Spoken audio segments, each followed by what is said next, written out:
Today, we're really getting into a big one, a question that's, well, it's everywhere.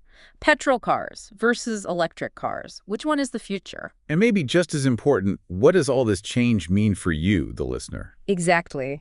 This deep dive is tailored for you. We've sifted through the sources you shared to pull out the key bits, basically a shortcut to getting properly up to speed. It's more than just engines, isn't it? Oh, definitely. We're talking environment, economy, how we fundamentally get around. So our goal today is to unpack the pros, the cons, what's happening right now.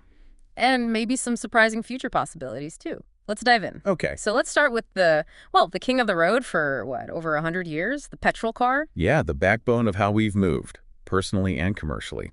So familiar. Absolutely. They're everywhere, aren't they? Little city cars, big cruisers for the highway, emergency vehicles, fancy sedans, you name it. And the advantages are obvious, or, well, they have been for a long time. Right. Relatively cheap to make, super easy to just fill up with fuel. And there's massive global network supporting them. Gas stations, mechanics, parts, shops, everywhere. We know how they work. We know how to fix them. It's a mature system. But, and this is the big but, isn't it? That convenience comes at a cost. Emissions. Ah, yes, the elephant in the room. Or maybe the exhaust pipe. Exactly. Petrol cars pump out carbon dioxide, nitrogen oxides, other pollutants. Which all feed into global warming, that smog you see hanging over cities. And real public health concerns, too. So, yeah, they're familiar, but that environmental impact, that's what's really driving this whole shift we're seeing. Which brings us neatly to the main challenger. Electric vehicles, EVs. The alternative everyone's talking about, powered by batteries and electric motors. And straight away, the benefits seem, well, pretty great on paper. No tailpipe emissions for starters. Right, nothing coming out the back, plus they're incredibly quiet. And often less maintenance, yeah. Fewer moving bits inside. Fewer moving parts, exactly. Yeah. And potentially cheaper to run, mile for mile, depending on electricity costs. Plus, you sometimes get those perks, like government subsidies, maybe free parking, tax breaks. It does sound very appealing. Almost a perfect solution. Almost. But hold on. Is it really zero emissions when you look at the whole picture? I feel like there's more to it than just what happens or doesn't happen at the tailpipe. That's a really crucial point. It gets complicated under the hood, so to speak, or maybe under the battery pack. Okay, let's unpack that. So the zero emissions claim is true at the vehicle level, but the electricity has to come from somewhere. Right, the power plant. Exactly. So those indirect emissions, they really depend on how clean your local electricity grid is. If it's running heavily on coal or natural gas. Then charging your EV isn't quite as green as it first seems. Precisely. And then there's the battery production itself. Mining materials like lithium, cobalt, nickel, that has its own environmental footprint. Yeah, I've heard about that. Water pollution, habitat damage. And sometimes ethical concerns, too, around labor conditions in some mining regions, particularly where regulations might not be as strong. So it's not a simple picture. Not entirely. But, and this is important context, even when you factor all that in, looking at the entire life cycle. From making the car to driving it to eventually disposing of it. Yes. EVs generally still come out ahead with a smaller carbon footprint than petrol cars. Okay. And that advantage gets bigger and bigger as grids get cleaner. More wind, solar, hydropower.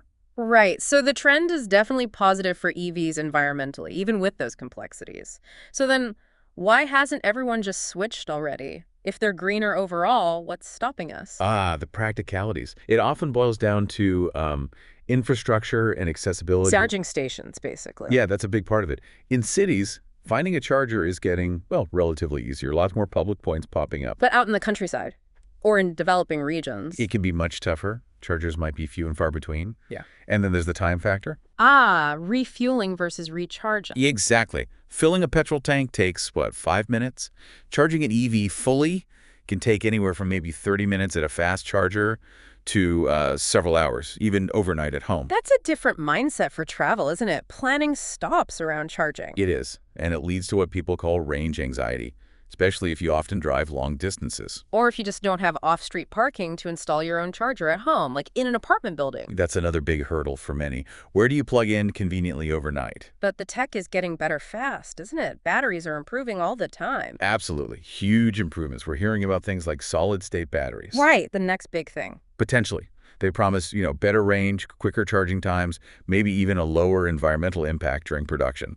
So the technology is definitely moving forward. Okay, so given that petrol cars have their issues but are still convenient, and EVs are promising but have these infrastructure hurdles, should we just, give up on petrol cars completely right now? Well, probably not entirely, not just yet for everyone.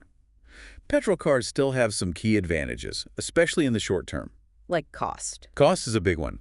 They're often cheaper to buy up front, particularly if you're looking at the used car market. Which is huge for a lot of people's budgets. Definitely. And that massive existing network for fuel and repairs, that's still a major convenience factor you can't ignore. Fair point. And haven't petrol engines gotten cleaner anyway? They have, significantly so. Modern engines are much more efficient and produce fewer harmful emissions than older ones. It's not like they haven't improved. So maybe there's a middle ground. There is, and it's becoming quite popular. Plug-in hybrids, PHEVs. Ah, a best of both worlds, supposedly. Kind of. Mm-hmm. They typically have an electric motor and a small battery for shorter trips, maybe your daily commute, running silently on electricity. Zero emissions for city driving. Exactly. But then they also have a petrol engine that kicks in for longer journeys, so you don't have that range anxiety or reliance on finding a charger immediately. So you get a taste of electric driving without fully committing. Precisely. It's a really good transitional option for a lot of drivers right now, a practical bridge. Okay. But looking bigger picture, beyond individual choices for a moment, the signals from governments and the car industry itself seem pretty clear, don't they?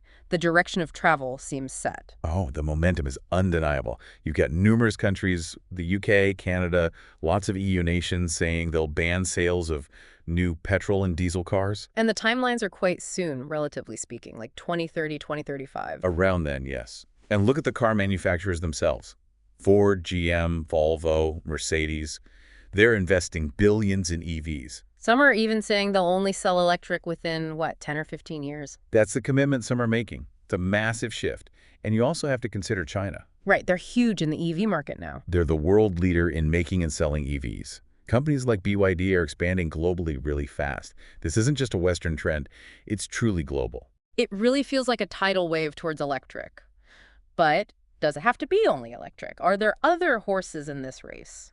Other technologies? That's a great question. Electric is dominant right now, but yes, there are other possibilities being explored. Hydrogen fuel cell vehicles, for instance. How do they work again? They use hydrogen gas, combine it with oxygen from the air in a fuel cell, and that generates electricity to power the motor. And the only emission is? Water vapor, H2O. Clean. And refueling. Is it faster than battery charging? Much faster. Similar to filling a petrol tank. That makes them potentially very good for things like heavy trucks or buses that need quick turnarounds. Are there any on the road now? A few. Toyota has the Mirai, Hyundai has the Nexo. They exist, but the infrastructure for hydrogen fueling is still very limited. Okay, so hydrogen is one. Anything else? There's also talk about synthetic fuels, sometimes called e-fuels. E-fuels, how are they made? Basically, you take carbon dioxide captured from the air, combine it with hydrogen made using renewable electricity. And you create a liquid fuel. Exactly. A fuel that could, in theory, be used in existing petrol or diesel engines, but be carbon neutral overall because the carbon was captured from the atmosphere to begin with. Wow, so you wouldn't need to replace every car on the road? That's the potential appeal. Decarbonizing transport without replacing the entire vehicle fleet. But, like hydrogen. Let me guess. Cost and scale. You got it. Making these fuels is currently very expensive, energy intensive, and scaling up production is a massive challenge. Plus, you still need the infrastructure. So lots of interesting ideas, but EVs seem to have the main momentum for now. For personal vehicles, yes, that seems to be the primary direction. Okay, so bringing this all together after this deep dive, where does this leave you, the listener? You're standing in the showroom or looking online. What's the right choice today?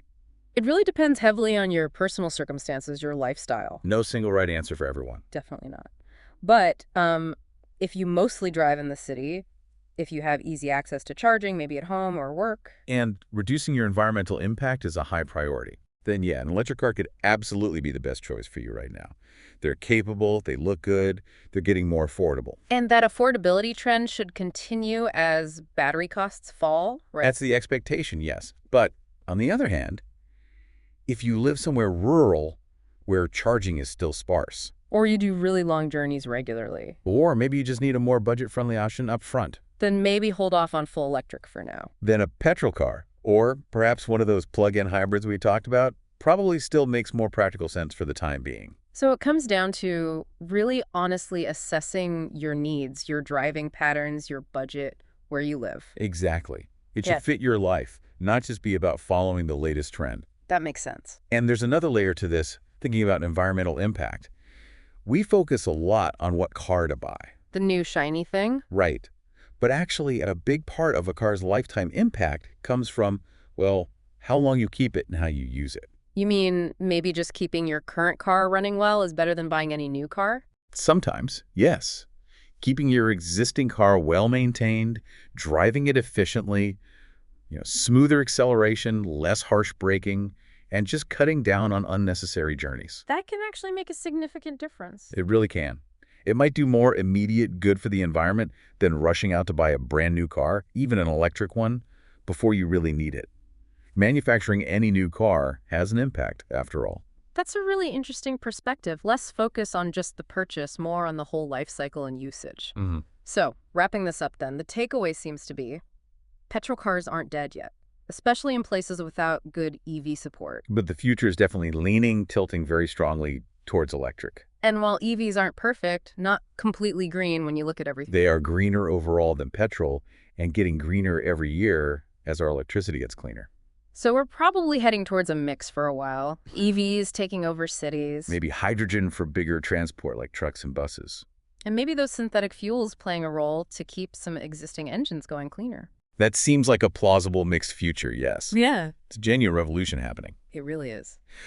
So maybe the final thought for you, the listener, to mull over is this. Given this massive shift in how we power things, what's the bigger picture beyond just your next car purchase? Thinking about how long you keep your vehicles and how mindfully you use them. Perhaps that's the most powerful environmental statement you can make right now.